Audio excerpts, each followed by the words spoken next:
here to join us.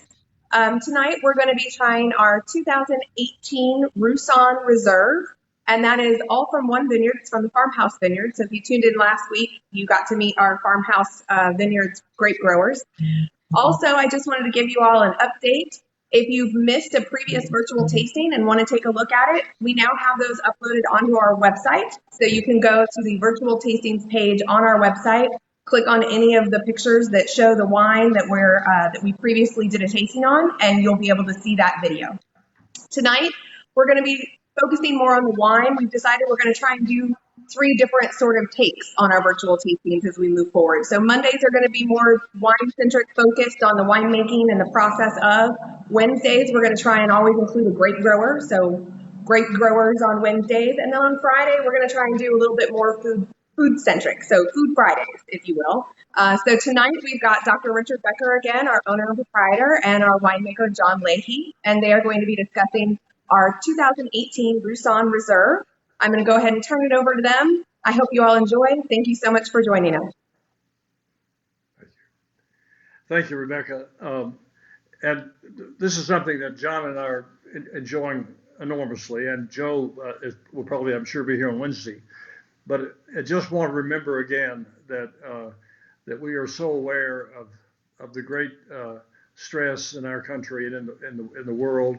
This is a week that some are going to compare to Pearl Harbor, and so many people are working so hard, so valiantly, so courageously, delivering care to people who are ill. And we just want to mention them at the beginning. This is certainly a lighthearted departure. I hope you'll see it that way.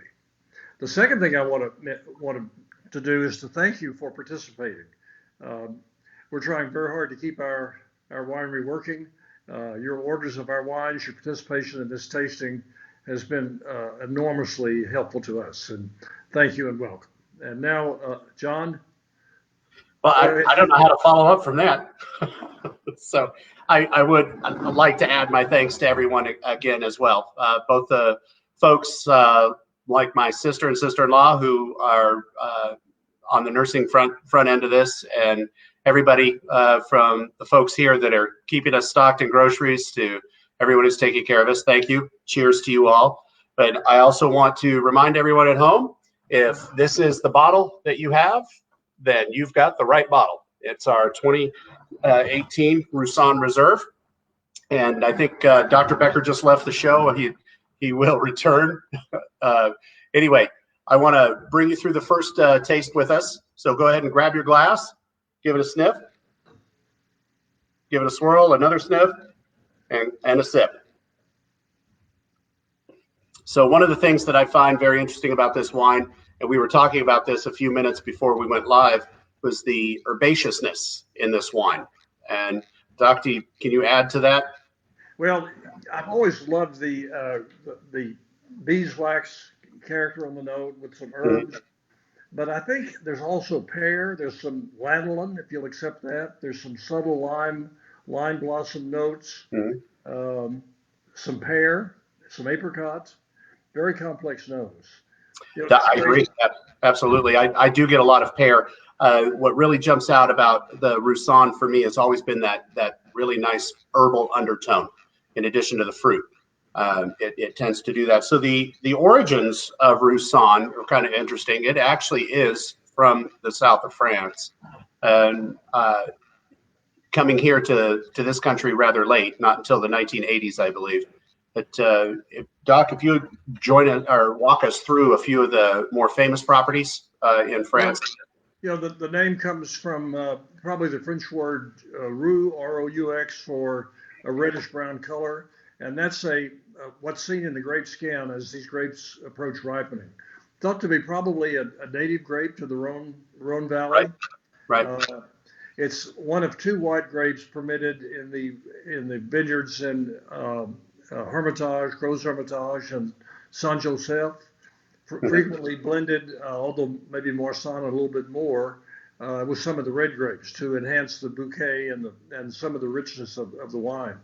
Grown a lot in the southern Rhone. I think maybe my favorite white grape, along with Viognier in the region of Agincourt. So it's a wonderful a wonderful white grape. One of the 6 or 7 best, I think, white grapes available. I absolutely. Here in Texas, I find it to be wonderful. It is a late ripening grape. This is one of the later whites. It's coming in later in the fall for us, actually into September, from the high plains, which, it's coming in with the later red varietals at the same time. And it does. And when we get it at the winery, it really does have that rusty color to it, that rust orange, reddish color, and the juice. When we press it, the juice does not look pretty at all. It's an extraordinarily muddy brown to almost a red tint in the juice until it settles out into this beautiful golden straw color on there. So why did you originally want to bring this into the winery? What was your thought process? Again, when we went to the Northern Rhone and we visited Chateau Grier and looking at the Viognier, but tasting the white grapes from that region, the Roussanne Marsanne blends, of which there are many wonderful examples. I really liked it. And again, that part of the world looks so much like the hill country. If we took you there and took off a blindfold, you'd think you were in Stonewall, Texas, looking at what's around us. The Rhone River is a little deeper, a little swifter, a little steeper, but than the Pedernales, but it's very similar. Just a little. Yeah. Well, I want everybody at home, again, pick up your glass if you haven't done so. This honestly is one of my favorite wines at the winery just to smell. It changes with character as it warms up, as it decants, if you will. One of the things that I find most interesting about this wine is it truly is a white wine that will age for quite some time on its own. Now, I think it was Oz Clarke, the wine writer, wine expert, that first mentioned that this grape, when it's young, like when it's 3 to 4 years old in the bottle, it tastes great, but then it goes through this almost dumb period between the ages of 5 and 8, where if you were to open that bottle at the age of 5, 6, 7, 8 years old, it doesn't have much of a taste at all. But after that, it hits this blossoming maturity. It comes out, it's a little nuttier, but the florals kind of mute out and more of the herbaceous note comes forward. So that what I call a honeycomb. I think the acid note in this will really let that happen. Make it happen. Absolutely. It tends to be a more acidic wine to begin with. It holds its acid well into maturity. Now here in Texas, we deal with a few problems there. Later harvest with the long growing season, we tend to lose acid in some of these grapes, and this one in particular holds its acid, but we still find ourselves with certain batches having to acidulate to add acid to it on that level. So everybody at home, before we do this tasting again, I want to encourage folks as they join us. Hello, Susan Hawks from Kansas City. That's the first one out of state that I've seen. Of course, several people from Dallas and Fort Worth up there. Michelle Salazar joins us from up in that area.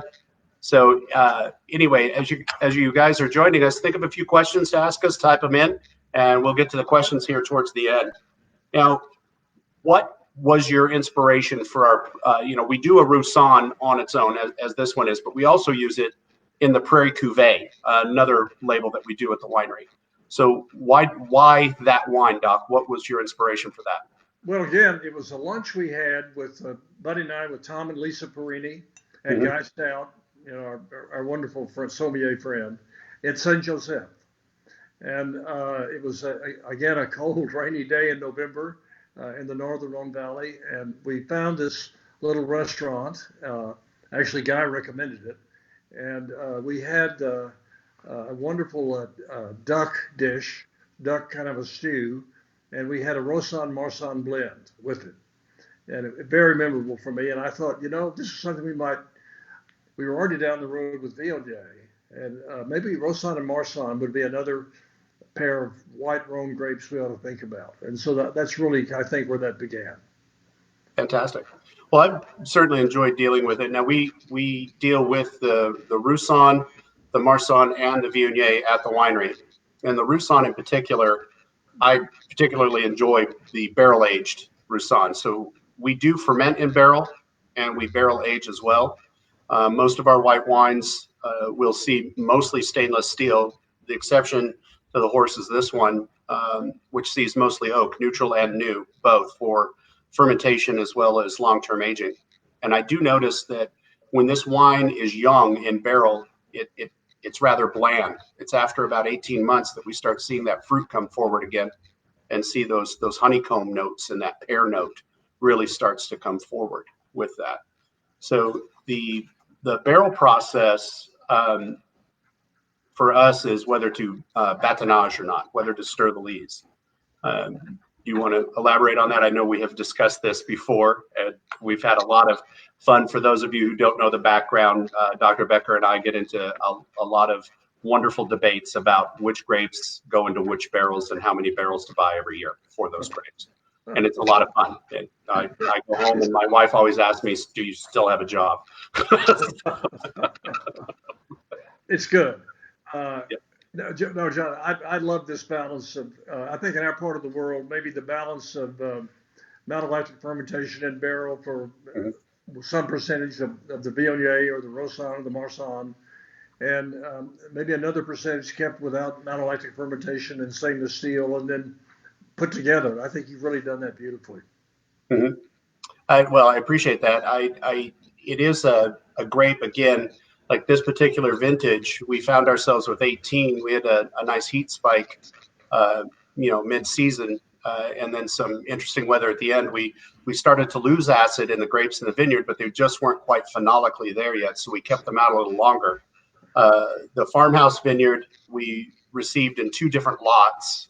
Both of them were over 24 and a half bricks. I think the highest brick lot was 26 and a half when it came in, so its acid was pretty low. We ended up adding some tartaric acid to it, some grape-derived tartaric acid. So one of our philosophies there's a debate within the production community about whether or not to acidulate. There are people who are animate about never putting acid. Production community, yes, right. Pardon? Yeah. Right. Then there are other people like myself who think, well, it's a tool, and if I think it'll make the wine better, and if I use it, then I will try it on a small scale and then go up from there if I think it does well. Dr. Becker and I got into a very long discussion about acid in Roussanne. Would you care to elaborate on that one? I'm a proponent of acid, and I think it really lights up the fruit and the aromatic, and in France, the harvest techniques are a little different. The hang time is a little different, and the amount of acid available at harvest is different from our part of the world. So I think we can get the wonderful, rich floral notes, but I think we need to bring the acid back to the level that I think this wine is best at. So that's been my arguing position. And I agree with you. I tend to be a little more conservative with the acid additions initially in the wine. So I do know that we went through a couple of permutations on how much was good in the wine. The final settlement in favor of several grams of acid added to this particular wine, I think it did a world of wonder. We added it early enough. If you can add it at the very beginning of fermentation is ideal, or early on into the aging process is much easier. It integrates with the wine, I think, a lot better. So I want everybody again to go ahead and give it another, now that it's been open for a few, to give it another sniff and swirl. And my favorite part, tasting. Okay, I have to ask Doc the glass that you're drinking out of. This is my standard Oregon Pinot Noir glass. I'm sure it breaks all the rules. Don't tell anyone that. I'll keep it a secret. Also, somebody has asked about the quilt in the background. Do you want to elaborate on that? Well, both my mother and my sister. My mother, a fabulous quilter. My sister, an amazing artist with quilting. And so our house and my office have lots of quilts, and they're wonderful wall decorations. So I'm very proud of it. This is not one of theirs, but this is kind of where we were able to set this up. So that's the reason. Fantastic. So malolactic fermentation, we'll cover that, and then we're going to get to some questions from people, and then do our food pairings. But so malo, a wonderful question about malolactic fermentation. Yes, the portion of this wine that was barrel fermented did actually go through malolactic fermentation. I don't stop malactic fermentation if it goes through naturally, and there are a few wines that I'll actually encourage it in. The Roussanne, I did not encourage it. It did go through naturally in the new oak, so we were able to capture some creamier edges that way. But we were trying to hold on to as much native acid as possible, so we weren't in a hurry to introduce malactic fermentation in the stainless steel portion of this wine. So we tried to let the grape express itself as much as possible on its own. This also, half of the lot went through a feral fermentation, or as everybody calls it, a native fermentation, and the other half we actually used a cultivated yeast on. So we were able to take advantage of two different flavor profiles from two different yeasts in making this wine. Okay, so what's your favorite food to serve with this, Doc, or with white Rhones in general? Well, I would say there are two. I think any of the richer cheeses, the Délice de Bourguignon or any of the double or triple cream cheese would I can take as we tried it, really lights this wine up. It's just another experience.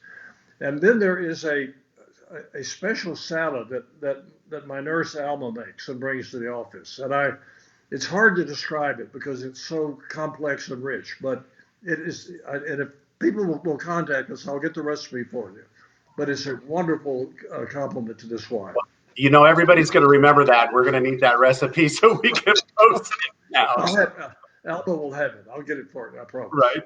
Well, speaking of cheese, so last year when we went on our wine cruise down the Rhine, when we stopped in the Alsace, I managed to hoard several pounds of really great cheese, and when I brought it back, Jody and I enjoyed that cheese with this wine at Thanksgiving. It was absolutely fantastic. The other thing that I really enjoy with this, and I think I'm probably going to get a lot of brouhaha with folks, I do like Roussanne with Sunday brunch. I like bananas on pancakes with Roussanne. That's after 11 o'clock in the morning. So, no comment. No comment. So, it goes with a whole host of things too. It really will do with fish and fowl, but it's a richer bodied white wine. It's got almost the same weight on the palate as a really good Chardonnay, but it has, to me, it has a much more expressive tone, if you will, a much more expressive flavor profile than Chardonnays normally do. So I hope that the people that are watching this are getting to smell it and taste it right now. You really did a wonderful job with this, John. And well, I appreciate that. It has a richness that I think is extraordinary, and a lot of things would be good with this. Yeah, absolutely. This really is a white wine. If you're a red wine drinker, you can serve this side by side with most dishes. I think you'll be very pleased. Yeah. Even with traditional red wine dishes, this wine will hold up to that. So I encourage everybody to think outside the box a little bit. Pair this with your favorite food. It either works or it doesn't, but I can tell you right now, neither the food or the wine will go to waste. So, try it, go out on a limb a little bit and give it a swirl. So, one of the questions we have here is person stated, I love Chardonnay. What is the difference between the flavors between Chardonnay, Roussanne, and Viognier? I'm going to turn that one over to you, Doc. Oh my goodness. I think three different flavors. Oh yeah, definitely. Chardonnay will be in the direction of pineapple and ripe fruit and vanilla. Viognier, peach, apricot. Roussanne, kind of a honeyed herbal tea. I mean, very different character. Mm-hmm. I think so. Also, we just got a question in too. Sorry, I didn't catch the name before it scrolled out of the screen. The difference between Marsanne and Roussanne. Well, John, I think you know more than I, but I think the Marsanne tends to be kind of a richer of the two. Oxidizes easily. Has a much shorter lifespan in the bottle, probably. The two blend together beautifully, is my understanding, and certainly the experience we've had since you've been making these wines for us. And I appreciate that. And I want everybody at home to know that when Doc says, I think you know more than I, he's just being very polite.